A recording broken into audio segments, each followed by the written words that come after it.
꽃 한 송이도 기적입니다. 어떻게 땅에서 이런 꽃이 피어날까요? 벚꽃을 봐도 기적입니다. 잎도 안 피는데 꽃이 핍니다. 하늘의 별도 신비롭고 우리 피부를, 머리카락을 휘날리는 바람도 참 놀랍습니다.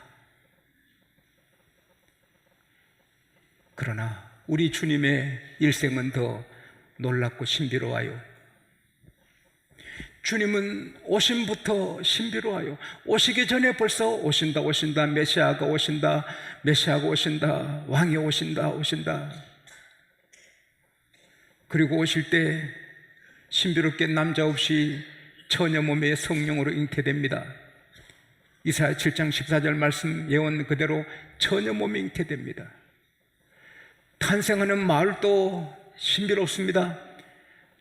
신랑 조셉 마을이 나사렛인데 베들레헴은 나사렛에서 거리가 300리가 넘어요. 책마다 다르지만 최근에 측량한 직선거리가 120km로 나왔어요. 나사렛에서 베들레헴까지 120km인데 나사렛 사람이 만사하게 돼서 왜 갑니까? 로마 황제가 고향에 가서 홈타운, 고향에 가서 등록해라. 그래서 그 왕제 명령 때문에 가서 그날 아기를 낳아서 베들레헴에 탄생하신데 그것도 미가서 5장 2절 말씀대로 왕은 베들레헴에 낳아야 되기 때문에 베들레헴에 낳으신 거예요. 신비롭습니다.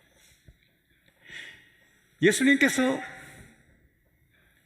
12살에 성전에 올라가셔서 성경 교사들, 선생들과 대하는데 그들이 충격을 받습니다. 12살 먹은 애가 뭘 그리 알아요? 예수님이 갈릴리를 중심해서 복음을 전하는데 이것도 신비롭습니다.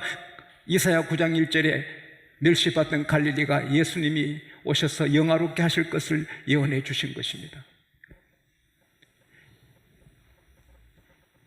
예수님께서 죽은 자를 살리시고 병난 자를 고치시고 소경의 눈을 뜨게 하시고 하는 것은 다 성경의 구약에 예언된 대로 하신 것입니다. 그리고 나귀 타고 예루살렘 올라가신 것도 스가랴서 예언대로 어린 나귀를 타고 올라가신 것입니다. 예수님이 채찍에 맞으시고 희롱당하시고 침뱉음 당하신 것도 다 성경에 예언된 대로 그렇게 하신 것입니다. 신비롭습니다. 예수님이 부활하신 것도 우연이 아니고 어떤 즉흥적으로 일어난 사건이 아닙니다. 시편 16편 10절에 주의 거룩한 자는 썩음을 당하지 않는다고 했습니다. 나사로가 물고기 뱃속에 3일 있었던 것처럼 거룩한 자도 3일 무덤에 계시지만 썩지 않고 일어난다는 것입니다. 예수님께서도 자신이 친히 말씀 많이 하셨습니다. 누가복음 18장 31절에 보면은 우리가 예루살렘 올라가는데 성경에 예언한 대로 다 내게 응한다. 내가 이방인 손에 넘기지리니 그들이 나를 희롱하고 침뱉고 능욕하고 채찍질하고 나를 죽인다. 그러나 나는 3일 만에 부활한다. 그걸 수없이 말씀하십니다. 마태복음에, 마가복음에, 요한복음에 계속 말씀하십니다. 그러나 그 부활하신다는 예수님 말씀을 제 아들이 믿지 못하고 성도들이 믿지 못합니다. 그거 믿으라고 예수님께서 나사로도 살리시고 해당장의 딸 살리시고 나인성 가부의 불쌍한 아들, 죽은 아들을 살리시고 바다를 잠잠케 하시는데 그걸 볼 때는 잠깐이고 또 잊어버리고 믿지 못합니다. 오늘 막달라 마리아, 다른 마리아, 이 여인들이 예수님의 무덤에 주일 새벽에 가는 것은 부활하신 예수님을 만나러 가는 게 절대 아닙니다. 단지 향품을 갖고 주님의 시신에 부어드리려고 슬픔을 안고 두려움으로 가는 것입니다. 새벽에 군인들이 무덤을 지키는데 우리를 희롱하면 어떡할까? 예수님의 무덤의 문이 너무 큰 바위돌인데 그걸 우리가 어떻게 옮기나? 슬픔과 두려움과 걱정으로 갔습니다. 꿈에도 예수님이 부활하실 것을 생각 못했습니다. 무덤에 도착하지 말 때 그런 걱정이 다 사라졌습니다. 큰 지진이 일어나는데 엄청난 지진입니다. 무덤이 흔들리고 무덤 문이 굴러 나옵니다. 근데 그 순간에 하나님의 천사가 빛나는 옷을 입고 번개같이 빛나는 천사가 내려와서 무덤군을 구슬 굴리듯이 굴리고 그 그 돌에 앉아 있으니 경비분들은 치명적인 두려움 속에 쓰러져 기절하고 죽은 자 같이 되고 맙니다. 그러나 하나님의 천사는 예수님 편이요 하나님 편인 걸 아는 이 여인들은 무섭지만 기대감이 넘칩니다. 그 천사들이 말합니다. 무서워하지 말아라. 너희들이 십자가에 못 박혀 죽으신 예수님을 찾아온 줄 내가 아는데 그가 살아나서 여기 계시지 않는다. 한 확인해봐라. 그래서 두 여인이 무덤 안에 들어갔습니다. 무덤 안이 텅 빈 무덤이었습니다. The empty tomb, the empty grave. 무덤은 텅 비었습니다. 그게 예수님의 부활하신 증거입니까? 아닙니다. 예수님의 부활하셨기 때문에 무덤이 빈 무덤 된 것이죠. 빈 무덤이 안에 상관없이 우리 주님은 부활하셨습니다. 우리 주님은 무덤 돌문을 굴려낸 다음에 나오셨습니까? 아닙니다. 주님은 영광스러운 몸이기 때문에 우리도 부활하면 똑같은 그런 몸을 입어요. 천사가 지금 여기서 문 열어옵니까? 지금 나타나면 나타나는 거지. 우리 주님은 언제나 어디서나 마음대로 자유롭게 다니는 신비로운 몸입니다. 그리고 천사들이 말합니다. 천사가 말합니다. 너희는 가서 제 아들에게 말해라.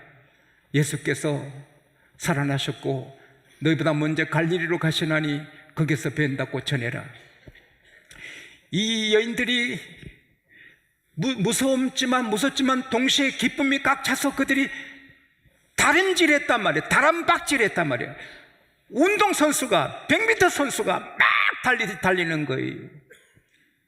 예수님의 기쁜 소식을 전하기 위해서, 전쟁에 승리한 소식을 전하기 위해서 자기 성으로 달려와 우리가 이겼다고 쓰러져 죽은 마라톤 기원의 그 사람처럼 말이에요. 막 기쁨으로 달리는 거예요. 근데 주님이 나타나신 거예요. 평안하냐? 그래 이랬대. 이 말은 기뻐하라, 기뻐하라 이 말입니다. 얘들아, 내가 부활했으니 기뻐하고 너희들도 부활할 것이니 기뻐하라. 그리고 내 형제들에게 가라. 형제가 누구예요? 여러분도 형제가 있잖아요. 형제가 명예롭게 귀하게 살면 얼마나 자랑스러워. 형제가 부끄럽게 살고 상식을 벗어나고 부끄러운 일하면 얼마나 부끄러워. 형제 자매들이 잘 살면 좋은데 형제 자매들이 부끄러운 짓 하고 이러면 얼마나 창피해요. 예수님의 제 아들은 창피한 제 아들이에요. 예수님 모른다고 2번, 3번 부인하고 예수님 시신 또 장례식 치를 자기들이 제자인데 안 하면 누구예요? 아리마다 요셉이 하도록 두고 자기들은 비겁하게 멀리 도망가서 예수님께 할 일을 전혀 못한 비겁자들이에요. 그들의 삶의 꼬라지가 부끄럽고 치욕스러운 거예요. 근데 우리 예수께서는 내 제자들에게 가서 안 하고 내 형제들에게, 내 형제 Go and tell my brothers. 가서 내 형제들에게 말해라. 여러분, 우리가 이렇게 거룩하게 예배를 드리지만 세상에 살 때 때로는 거룩하지 못하고 때로는 부끄럽고 참 내가 이러지 이럴 때가 있어요. 그러나 우리 주님은 그러한 여러분을 내 형제들아 사랑하시고 품어주십니다. 왜? 사랑 때문에. 이 여인들이 얼마나 기뻐요. 기쁨이 확장돼. 지진 일어나서 예수님 무덤이 나올 무덤 문이 이렇게 움직이는 거 기뻐하고 천사가 왔을 때 더 기뻐하고 예수님만을 더 기뻐하고 우리 성도들의 기쁨은 갈수록 확장되는 것입니다. 세월이 지날수록 우리 기쁨도 확장되는 것입니다. 저는 목회할수록 기쁨이 더 확장되는 것입니다. 나 이렇게 목회하다가 이렇게 기쁠 수 없어요. 부활절 설교를 해마다 하지만 오늘처럼 기쁜 일이 없는 것 같아. 그럼 다음 부활절은 더 기쁠 줄 믿습니다. 우리 기독교는 기쁨의 종교, 기쁨의 강물이 흐르고 기쁨에 폭발하는 것입니다. 특별히 부활절은 기쁨에 막 폭발하는 그런 주일인 것입니다. 여러분 가슴에도 기쁨에 폭발하는 은혜가 있기를 축원합니다. 예수께서 부활하신 것은 즉흥적인 사건이 아니고 무슨 우연히 일어난 해프닝이 아닙니다. 정확하게 예언되고 준비된 대로 예수님이 3일 만에 부활하신 것입니다. 이틀 만에 아닙니다. 4일 만에 아닙니다. 하루 만에 아닙니다. 딱 3일입니다. 예수님이 내가 3일 만에 부활하리라. 할렐루야. 말씀대로. 이것은 뭐예요? 예수만이 참 구세주요 참 메시아요 오직 한 분이신 유일한 구세주인 걸 알려주시는 증거인 것입니다.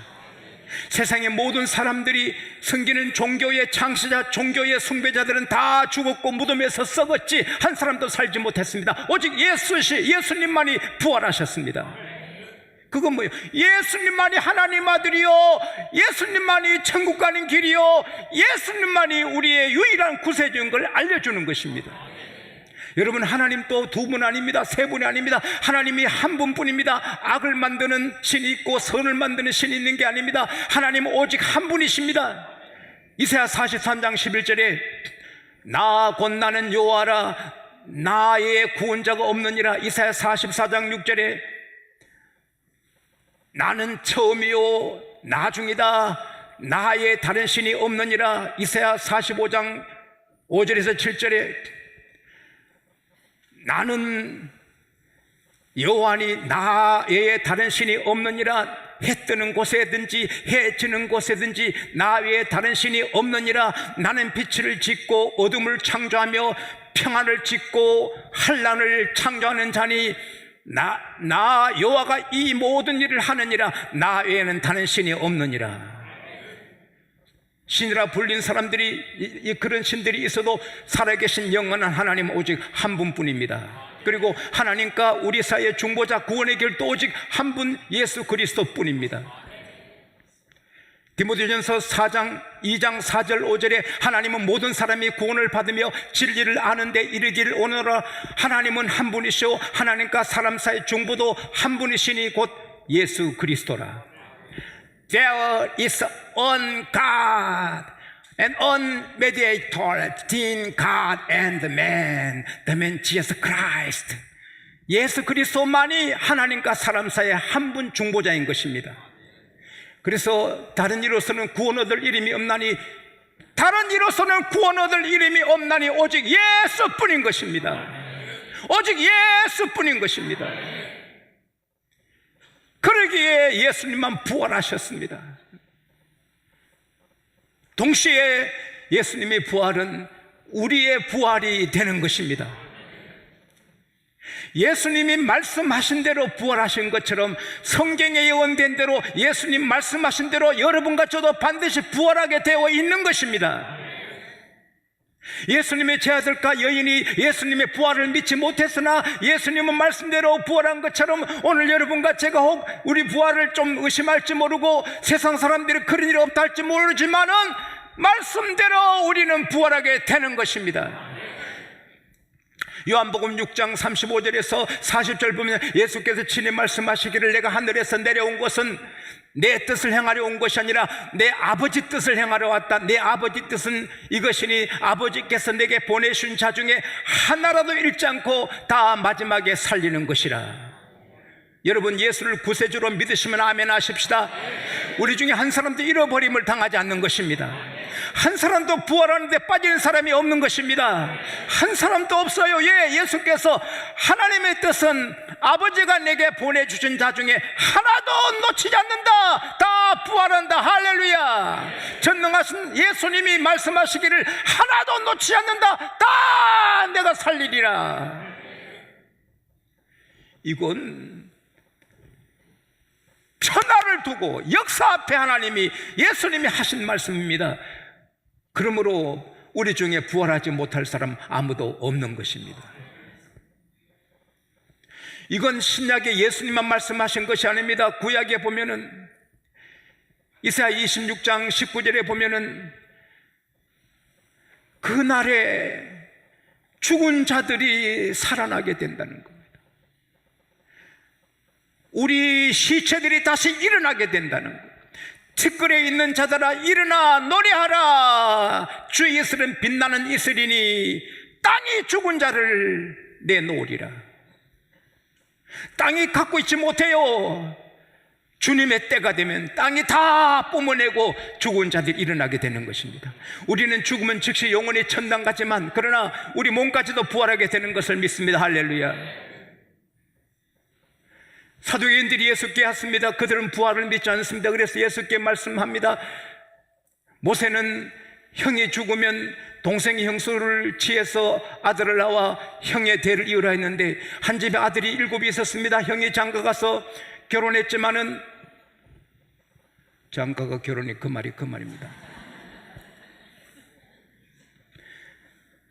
애 없이 죽었습니다. 동생이 형님과 형수와 살았지만 또 죽었습니다. 셋째가 형수와 살았지만 또 죽었습니다. 7이 다 형수를 취했으나 애 없이 다 죽었습니다. 나중에 그 여자도 죽었습니다. 부활의 날에 그 여인은 7 아들 중에 누구 부인이 됩니까? 예수께서. 이 세상에는 장가다 가고 시집가지만 천국에는 장가가고 시집가지 않는다. 부부생활 귀하게 하십시오. 천국에는 결혼이 없습니다. 땅에서 부부간에 잘 지내십시오. 천국에는 부부생활이 없습니다. 저 세상의 천국에서는 부활하기로 합당하게 여긴 자들은 다시 죽을 수도 없고 천사와 동일하니 부활의 자녀여 곧 하나님의 자녀라. 여러분, 예수를 믿으면 그 즉시 부활의 자녀가 되었습니다. 하나님의 자녀가 되었습니다. 따라합시다. 나는 죽을 수가 없다. 죽고자 해도 죽을 수 없어. 예수님이 영생을 주셨어요. 할렐루야. 제가 오늘 아침에 설교 준비 마무리하고 이래 있는데, 세상 사람이 즐기는 기쁨은 엿가락 기쁨이다. 우리 아들이 초등학교 몇 학년 때 학교 가더니 제 서재에 막 뛰어왔어요. 아빠. 무슨 급한 일이고, 왜 그래? 이봐. 엿가락 하나 들어갔어. 이만한 거. 그게 뭐 어땠어? 아이고 아빠, 이거 내가 예장수 아저씨 밀어줬더니, 네 약간 밀어줬더니 이렇게 잘라주더라고. 아, 그래, 그 아저씨 좋은 분이네. 아이고, 그게 아니고 전에는 몇 분 밀어줘도 안 주더니 오늘 주더라고. 아, 그래, 그러면 그 자랑아들이 나 맛도 안 보고 갖고 가다 했지. 자기 혼자 먹고. 나는 맛도 안 보여. 그놈이요, 제 혼자 다 먹었어요. 그 엿이 얼마나 맛있어요. 우리 친구들은요, 고무신 떨어지기를 기다리고, 고무신 떨어져 뻥고 나면 주고 엿가락. 근데 어떤 친구는요, 아저씨 신을 많은데 바위에 막 밀어가지고 구멍 내가지고 그럴 때 합니까? 엿이 얼마나 맛있어. 그러나 엿 먹는 기쁨이 얼마나 가요? 곧 찰나요. 없어져요. 여러분, 세상에 자동차 사서 좋아해. 그 엿가락 기쁨이에요. 마음에 드는 여자 남자 결혼해봐. 엿가락 기쁨이에요. 승진 좋아하고 뭐 고시 합격하고 뭐 국회의원 되고 엿가락 기쁨이에요. 국회의원 5분하고 감옥에 들어 계시는 분을 내가 아는데, 감옥에서 국회의원 5번 했지만 그게 무슨 소용이 있어요? 지금 감옥에 계신데. 엿가락 기쁨이에요. 세상의 모든 기쁨은 엿가락 기쁨이에요. 그러나 부활의 기쁨은 영원한 기쁨이에요. 영원한 즐거움이에요. 이 즐거움과 능력이 같이 있는 거예요. 오늘 이 부활절에 여러분 몸에 기적이 일어나기 바랍니다. 여러분 삶에 부활이 일어나기를 바랍니다. 존 옵스틴 목사님이 설교를 한 분은 병든 자들이여 왜 두려워하고 염려해요? 기도하면 예수님이 치료해 주십니다. 이 설교를 강력하게 했는데, 병들어 죽어가는 청년이 TV를 켜보고 싶어 켰더니 켜자마자 병든 자들이여 왜 두려워해요? 왜 염려해요? 기도하면 예수님이 치료해 주시는데, 이 존 옵스틴 목사님의 설교를 들었습니다. 불이 붙었습니다. 기도했습니다. 병이 나았습니다. 그는 유명한 목사님이 됩니다. 귀한 여인과 결혼했습니다. 나중에 알고 보니 바로 그 존 옵스틴 목사님의 딸입니다. 병든 자들이여 왜 두려워하고 왜 염려합니까? 기도하면 예수님이 치료하십니다. 그 설교를 하신 존 옵스틴 목사님의 딸을 얻었습니다. 바로 존 오스틴 목사님이 지금 세계에서 가장 유명한 목사님 중에 한 분, 조엘 옵스틴 그 아들입니다. 주일마다 4만 명이 모여서 예배를 드립니다. 한 분은 사업 문을 닫게 됐습니다. 내일 오사장에게 다 이제 인계하기로 했습니다. 그날 밤에 하나님 아버지, 그 사무실에서 하나님 아버지, 나 이제 오늘 내일 이걸 다 오사장한테 인계합니다. 나는 못하지요. 나는 앞으로 어떻게 살지요? 아들아, 오사장은 노련한 분이고 성공가고 사업에는 베테랑인데 왜 그가 이 사업을 인수하려 하냐? 너는 희망 없이 이거 버리지만 그 사람은 얘기 잘 될 줄 알고 하는 거 아니냐? 주여, 그래서 그 오사장 찾아가서 죄송합니다, 계약하는 것 파기합시다. 그리고 그 사업을 다시 해서 성공하게 된 것입니다. 난 그런 일이 오늘 일어나기를 바랍니다. 여러분에게 일어나기를 바랍니다. 여러분, 어떤 경우도 우리가 부딪혀 나가면 되는 것입니다. 나는 제 역사에, 제 짧은 인생 역사에 제일 강한 태풍이 사라오 태풍이라 부르는데 간축소에 보고는 아니더라고요. 프라필은 태풍이 가장 무서웠답니다. 얼마나 바람이 샜는지 파도가 15m, 바다 파도가 15m를 쳤답니다. 여러분, 우리 교회 요 높이가 13m밖에 안 되는데 15m면 엄청난 파도입니다. 그래서 많은 배사람들이 배를 방파제에 올리고 방파제 뒤로 배를 했는데, 고 홍산 씨는 63세 44년 바다에 잠겨 굵은 사람인데 저런 파도에는 방파제 올라도 뒤에도 다 깨질 걸 압니다. 배를 살릴 길은 오직 파도를 맞싸워 나가는 게 일뿐이다. 내가 지금 배 잃으면 살 길이 없는데 굶어 죽거나 바다에 빠져 죽는 똑같다. 그리고 다른 사람 다 피하는데 그는 배에 엔진을 걸고 전 속력을 다해 정면으로 돌진하는 것입니다. 여러분, 파도에 도망쳐도 죽고 옆으로 가도 침몰하는데 사는 길은 정면 돌파뿐이랍니다. 그래서 정면으로 하면 파도를 타면 배가 바다에 떨어지고 또 떨어지고, 그렇게 10시간 했습니다. 10시간 내내 파도가 잔잔히 무사하게 됐는데 다른 배 다 깨졌는데 이 고 흥산시 배는 무사했습니다. 인생에 풍랑이 많아요. 예수 믿는 저 여러분에게도 파도가 쳐요. 그러나 피할 필요 없어요. 우리는 주님과 함께 가는 거예요. 정면 돌파하는 거예요. 믿음으로 나가는 거예요. 그리고 방법이 있어요. 이 말씀대로 순종하는 거예요. 아무리 경제가 어려도 우리는 말씀대로 11조하고 온전하게 드리면 하나님이 책임지실 줄 저는 믿습니다. 저는 요즘 또 우리 교회 헌금 11조보다 며칠 전에도 내가 감사했습니다. 지금 경제가 어렵대도 우리 교회는 잘 되고 있습니다. 할렐루야. 11조가 올라가고 있습니다. 할렐루야. 믿음대로 되고 형편대로 흐름대로 되지 않고 말씀대로 되는 줄 저는 믿습니다. 천사는 여인들에게 말했습니다. 가서 예수의 부활 소식을 전하라. 예수님도 내가 부활했다고 전하라. 이 부활의 자녀, 부활의 축복받은 사람이 할 일은 오직 하나, 부활하신 주님을 자랑하고 증거하는 것입니다. 셰익스피어는 말했습니다. 사람은 누구든지 좋은 일 할 때는 일찍 일어난다. 기독교 역사를 보세요. 사회봉사에 힘쓰는 교회는 망했습니다. 가난한 사람 도와야 된다, 어려운 이웃 도와야 된다, 교회가 망하면, 우리 한국도 마찬가지 않습니까? 목숨 걸고 복음을 전할 때 교회가 앙상하고 고아원이나 양로원이나 어려운 사람 다 생겼는데 요즘 와서 이 교회가, 한국 교회가 이웃 봉사, 이웃 사랑, 가난한 자, 소외된 자 이러다가 약해지지 않습니까?